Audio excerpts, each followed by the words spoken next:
কৈছিলা তুমি মোক নিবলৈ আহিবা 2 নৱেম্বৰত আমাৰ বিয়া এবাৰ চকু মেলি চোৱা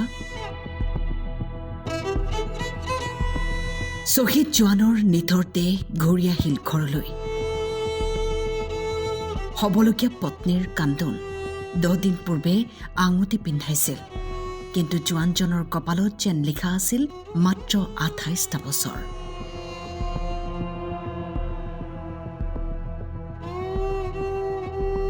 লেফটেনেণ্ট পাইলট সিদ্ধাৰ্থ যাদৱৰ অন্তিম যাত্ৰাত শোকাকুল পৰিৱেশ গাঁওখনত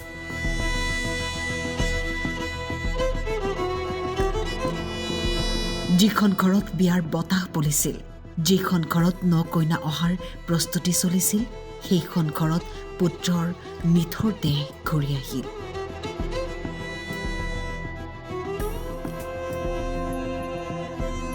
গুজৰাটৰ জামনগৰত সংঘটিত এক বিমান দুৰ্ঘটনাত 28 বছৰীয়া সিদ্ধাৰ্থ শ্বহীদ হৈ গ'ল জোৱানজনৰ বিদায়ৰ মুহূৰ্তত সকলোৰে চকুত চকুলো হবলগীয়া পত্নীয়ে অমৰ জোৱানজনৰ কাষত হিয়াধা কৰি কান্দি কৈছে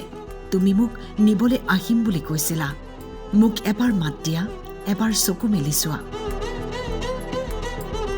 শ্বহীদ পুত্ৰৰ শোকত ভাগি পৰা পিতৃ-মাতৃয়ে কৈছে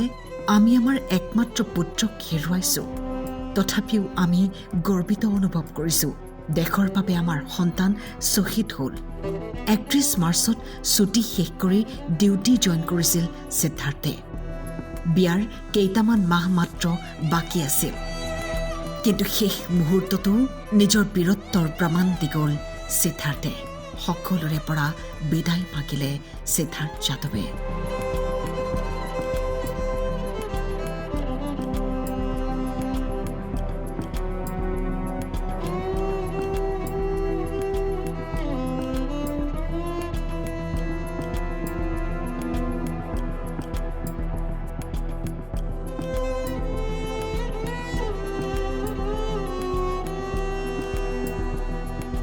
News Desk, Time 8.